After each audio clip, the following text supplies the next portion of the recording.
ഒരു മാസത്തിനിടെ 20,000 ഭൂകമ്പങ്ങൾ സംഭവിച്ച ഒരു സ്ഥലത്തെക്കുറിച്ച് നിങ്ങൾക്ക് എപ്പോഴെങ്കിലും ചിന്തിക്കാൻ കഴിയുമോ?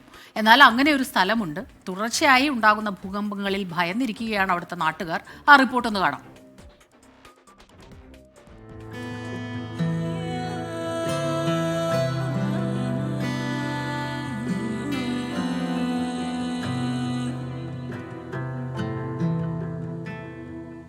ഗ്രീസിലെ അതിമനോഹരമായ ദ്വീപാണ് സാന്റോരിനി.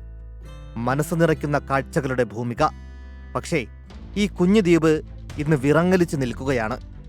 തുടർച്ചയായ ചെറുതും വലുതുമായ 20,000 ഭൂകമ്പങ്ങളാണ് കഴിഞ്ഞ ഒരു മാസത്തിനുള്ളിൽ ദ്വീപിലുണ്ടായത്.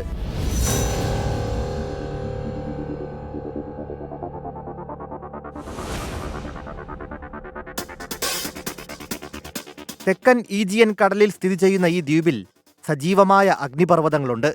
അഗ്നിപർവ്വതങ്ങളുടെ പ്രവർത്തനങ്ങളും കടലിന് അടിത്തട്ടിലുണ്ടാകുന്ന മാറ്റങ്ങളുമാണ് തുടർച്ചയായ ഭൂചലനങ്ങൾക്ക് കാരണമെന്നാണ് യൂണിവേഴ്സിറ്റി ഓഫ് ഏഥൻസിലെ committee for risk and crisis management പറയുന്നത്.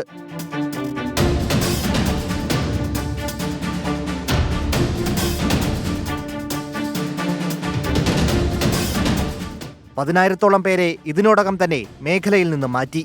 സ്കൂളുകളും സർക്കാർ സ്ഥാപനങ്ങളും അടഞ്ഞുകിടക്കുകയാണ്.